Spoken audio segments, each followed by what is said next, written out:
ஹரே கிருஷ்ணா கிருஷ்ணா கிருஷ்ணா ஹரே ஹரே, ஹரே ராமா ராமா ராமா ஹரே ஹரே. குட்டி கதைகள் 373. இதில் ஸ்ரீ பரசுராமர் அவதாரம் பற்றிய கதை காண்போம். முன்பு ஒரு சமயம் ரிஷிகர் என்ற முனிவர் ஆனவர் உத்தம புத்திரனை வேண்டி ஒரு யாகம் செய்தார். இதில் யாக நிவேதனமாக ஒரு வகையான அன்னம் இருந்தது.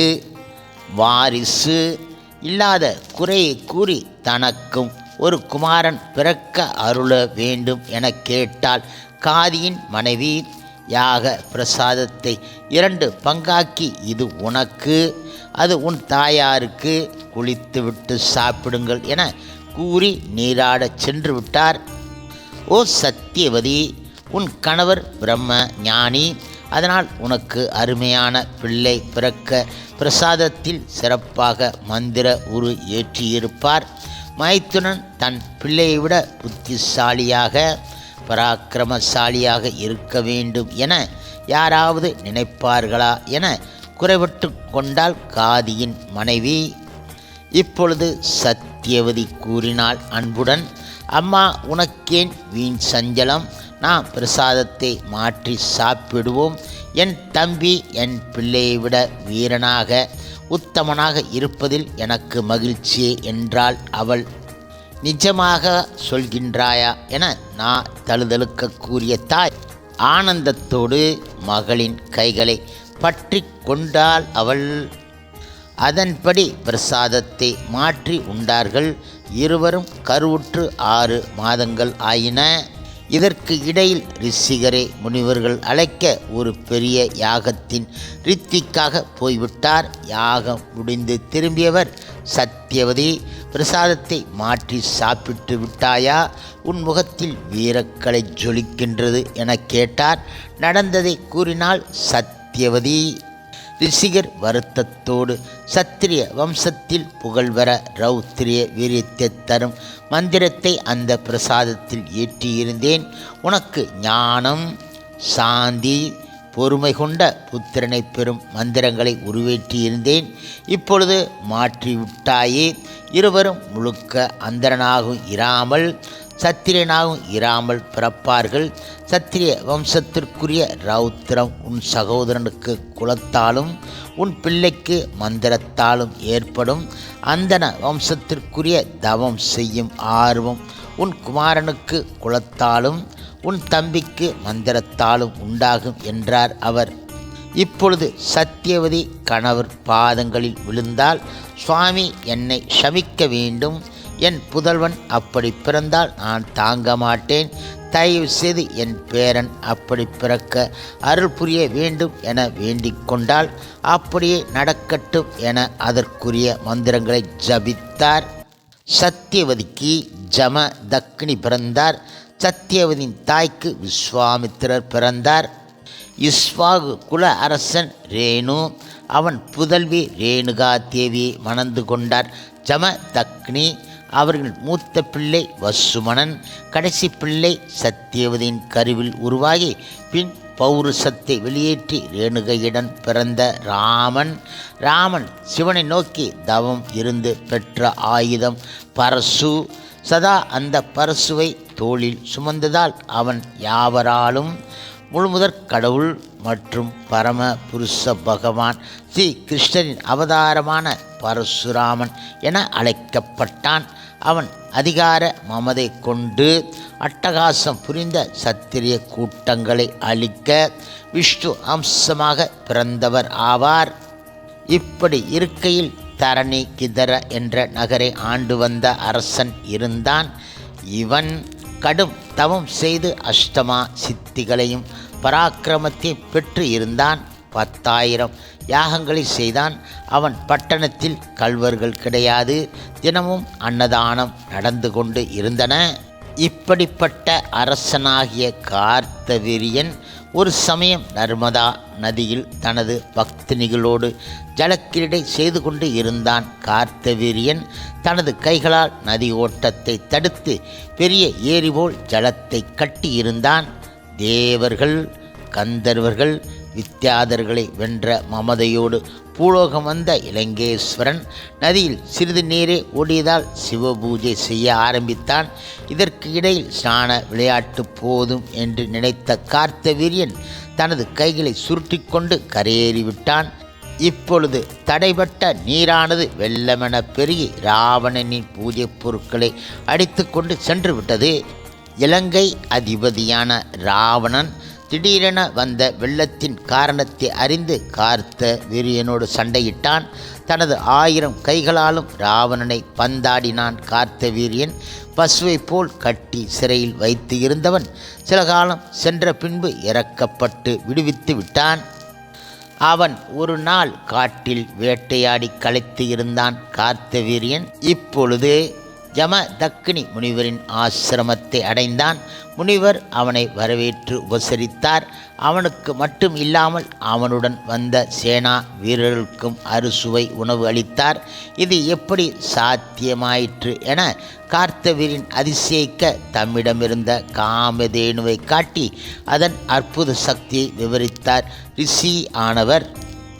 ஓ மகரிஷி, இத்தகைய அபூர்வ பிராணி இருக்க வேண்டியது அரண்மனையில். உங்களுக்கு ஏராளமாக பால் சுரக்கும் 1000 பசுக்களை இதற்கு ஈடாக தருகின்றேன். மேலும் நீங்கள் எது கேட்டாலும் தருகின்றேன் என்றான் கார்த்தவீரியன். அரசே, இது எனக்கு சொந்தமானது கிடையாது. இதை பிறருக்கு கொடுக்கும் உரிமை எனக்கு கிடையாது. இது பார்க்கடலை கடையும் போது வெளிப்பட்டது. யாகம் ஹோமங்களுக்கான பொருளை முனிவர்கள் பெற வேண்டி பகவானால் அனுப்பப்பட்டது. இப்போது என்னிடம் இருக்கிறது. நாளை எவரிடம் போகுமோ என்றார் முனிவர். சிந்தனையோடு வெளிவந்த அரசன் ஏவலர்களை அனுப்பி காமதேனுவை பலவந்தமாக இழுத்து வரச் செய்தான். மாட்டை விட்டு கொடுக்க அவன் மனம் ஒப்பவில்லை. காவலன் சொன்னபடியே ஏவலர் மாட்டை கதற கதற இழுத்துச் சென்றார்கள். ஒரு நல்ல மந்திரி கூறினார், ஓ மன்னவா, இந்த ரிஷியை சாதாரணமாக நினைக்க வேண்டாம். இவருடைய கடைசி பிள்ளை பரசுராமர். அந்தன குலத்தில் பிறந்த அஞ்சா நெஞ்சர். தந்தை மேல் அதிக பிரியம் கொண்டவர். முனிவரின் மனைவி ரேணுகாதேவி மகா பதிவிரதை. அவளை பற்றிய உண்மை சம்பவத்தை கூறுகின்றேன், கேளுங்கள். தினமும் ஆற்று மணலால் குடம் செய்து நீர் எடுத்து வருவாள். அவள் கற்பின் சக்தியால் அது கரையாது, உடையாது நிற்கும். ஒரு நாள் வானில் சென்ற கந்தர்வனின் நிழல் நதி நீரில் விழுந்தது. என்ன அழகு என அவள் பிரமித்தாள். ஒரு கணம்தான், ஆனால் மட்குடம் கரைந்து விட்டது. பத்தினி தன்மையிலிருந்து சிறிது தவறியதால் கிடைத்த தண்டனை இது. தன் குற்றத்திற்கு வருந்தி கண்ணீர் விட்டு மறுபடி முயற்சித்தாள். குடத்தை பிடிக்க முடியவில்லை. நேரம் விரயமாயிற்று. இப்பொழுது ஆசிரமத்தில் முனிவர் ஜபம், தவம் இவைகளுக்கு நீர் வேண்டி காத்திருந்தார். தாமதம் ஆவதற்கான காரணத்தை ஞான திருஷ்டியால் கண்டு கோபமடைந்தார். ஓ வசுமனா, எண்ணத்தால் பேதப்பட்ட உன் தாயை கொன்றுவிடு என உத்தரவிட்டார். தாயை கொல்ல மகன் மறுத்துவிட்டான். மற்ற புதல்வர்களும் தமையனைப் போலவே சொல்லிவிட்டார்கள். இப்பொழுது தந்தை ஜமதக்னி பரசுராமருக்கு உத்தரவிட்டார். இப்பொழுது பரசுராமர் கூறினார், தந்தை அவர்களே, உங்கள் உத்தரவுக்காக காத்து இருக்கிறேன். இதோ அரை நொடியில் உங்கள் விருப்பத்தை நிறைவேற்றுகிறேன் என கோடாரி உடன் புறப்பட்டார். நதி தீரத்தில் அழுது கொண்டு இருக்கும் தாயின் சிரத்தை கோடாரியால் சீவி எரிந்து விட்டார். தலை துண்டாக தெரித்து விழுந்து விட்டது.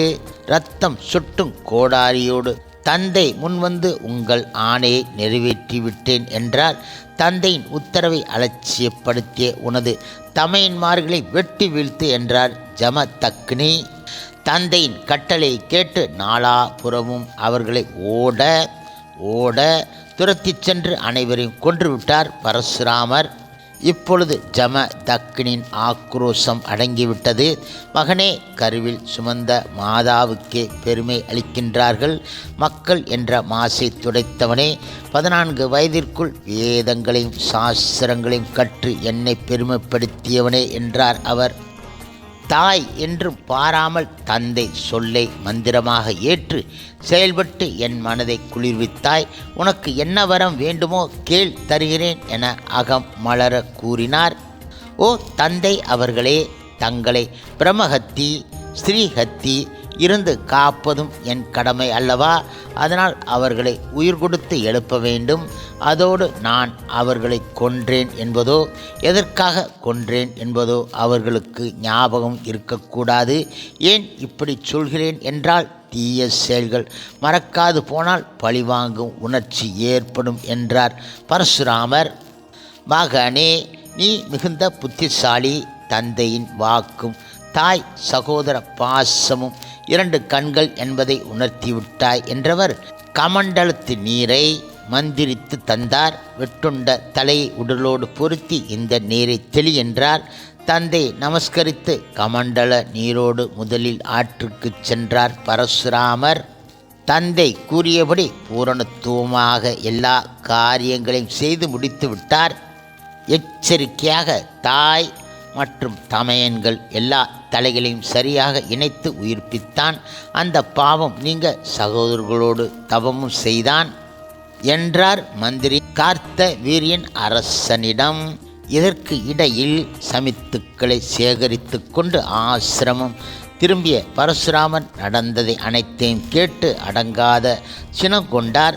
சிவபெருமான் தந்த அஸ்திரங்களோடும் வில்லோடும் கோடரியோடும் மாகிஸ்மதி நோக்கி புறப்பட்டார். பேச்சுவார்த்தை முறிந்து போனால் போருக்கு நாம் தயாராக வேண்டும்.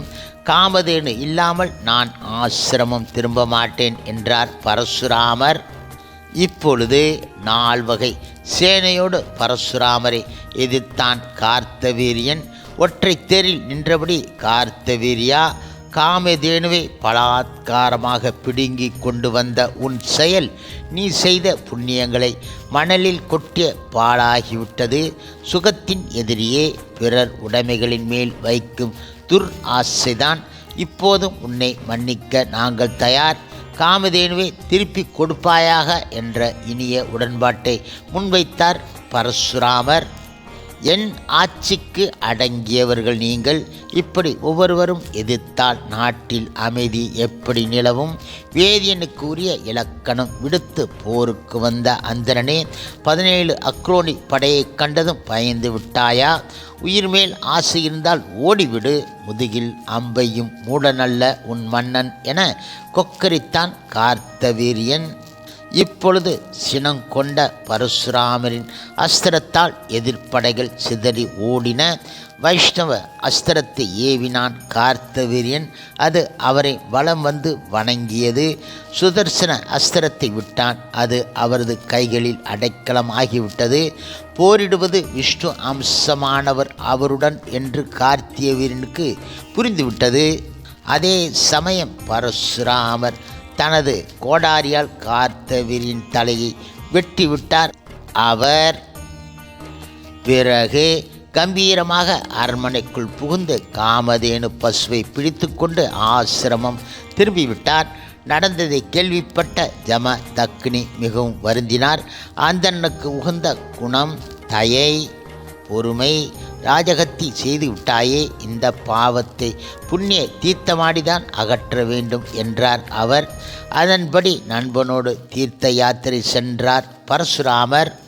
இப்படியாக இருக்கும் இந்த சமயத்தில் கார்த்த வீரின் பிள்ளைகளான சூரன், சூரசேனன், விருசசேனன், மது, ஜெயத்வஜன் என்ற 5வரும் கோபத்தோடு ஆசிரமத்திற்கு வந்து யோகத்தில் அமர்ந்து இருந்த முனிவரை இரக்கமின்றி வெட்டி வீழ்த்தினார்கள். இப்பொழுது ரேணுகா தேவி மார்பில் அடித்து கொண்டு, ஓ மகனே பரசுராமா, எங்கு இருக்கின்றாய்? இந்த கொடுமையை கேட்பார் கிடையாதா? உன் தந்தையை கொன்று விட்டார்களே என அலறினாள். அந்த குரல் பரசுராமர் காதில் விழுந்துவிட்டது. ஆசிரமத்துக்கு விரைந்து வந்தார். தந்தையின் நிலை கண்டு புலியன வெகுண்டு எழுந்தார். 21 தடவை சத்திரிய வம்சத்தை அழிப்பேன் என சபதம் செய்தார். மாகிஸ்மதி சென்று கார்த்தியவீரின் பிள்ளைகளை ஒருவர் விடாமல் கொன்றுவிட்டார். தந்தையின் ஈம சடங்குகளை முடித்த பின்பு துஷ்ட ராஜ வம்சங்களை வேரோடு அழித்து பூபாரம் தீர்த்தார். சமந்த பஞ்சகம் என்ற 5 இரத்த மடுக்களில் பிதர்களுக்கு தர்ப்பணம் செய்தார். ராஜஹத்தி செய்த பாவம் நீங்க நரமேத யாகம் நடத்தி அக்னி திருப்தி செய்தார். அந்த யாகத்தில் கிழக்கு திக்கை அத்வரிக்கும், வடக்கு திக்கை உத்தரகாதாவுக்கும், மத்திய தேசத்தை காஷ்யபருக்கும், ஆரிய வர்தத்தை உபதிஷ்டாவுக்கும், அதற்கு பின்னால் உள்ள தேசத்தை சதசியர்களுக்கும் கொடுத்த பிறகு சரஸ்வதி நதியில் அபிவிருத ஸ்நானம் செய்தார். ரேணுகா தேவி அவர்கள் 21 முறை மார்பில் அடித்து கொண்டதால் 21 தலைமுறைகளை வேர் அறுத்து விட்டீர்கள். இனி சமாதானம் அடையுங்கள் என வேண்டிக் கொண்டார்கள். பின்னர் பரசுராமர் மகேந்திர பர்வதம் சென்று தவத்தில் ஈடுபட்டார். அப்போது முனிவர்கள் கூடி வந்து, ஓ பரசுராமரே, பூமியை சமுத்திரராஜன் ஆக்கிரமித்து இருக்கிறான். தவம் செய்ய யாகம் பண்ண நிலத்தை மீட்டுத் தர வேண்டும் என வேண்டிக் கொண்டார்கள். இப்பொழுது ஆக்னே அஸ்திரத்தை விட்டு கடல் நீரை வற்ற வைக்க தீர்மானித்தார். பரசுராமன் சமுத்திரராஜன் இப்பொழுது தோன்றி, பிரபுவே வேண்டாம், நீங்கள் சூருவத்தை வேள்வி நெய் ஊற்றுவதற்கு பயன்படுத்தும் மரக்கரண்டி வீசி எறியுங்கள், நான் அதுவரை நிலத்தை விட்டு ஒதுங்கிக் கொள்கிறேன் என்றான். அவன் எழுந்து நின்று பழங்கொண்ட மட்டும் சூருவத்தை வீசி எறிய கோக்கர்ணத்திலிருந்து கேரள தேசம் வரை நிலம் நீண்டு பரசுராம தேசம் ஆயிற்று. இப்பொழுது முனிவர்கள் பரசுராமரை கொண்டாடினார்கள். ஹரே கிருஷ்ணா கிருஷ்ணா கிருஷ்ணா ஹரே ஹரே, ஹரே ராமா ராமா ராமா ஹரே ஹரே. ஹில பிரபுபாதரின் சேவையில் இஸ்கான் பக்தர்கள்.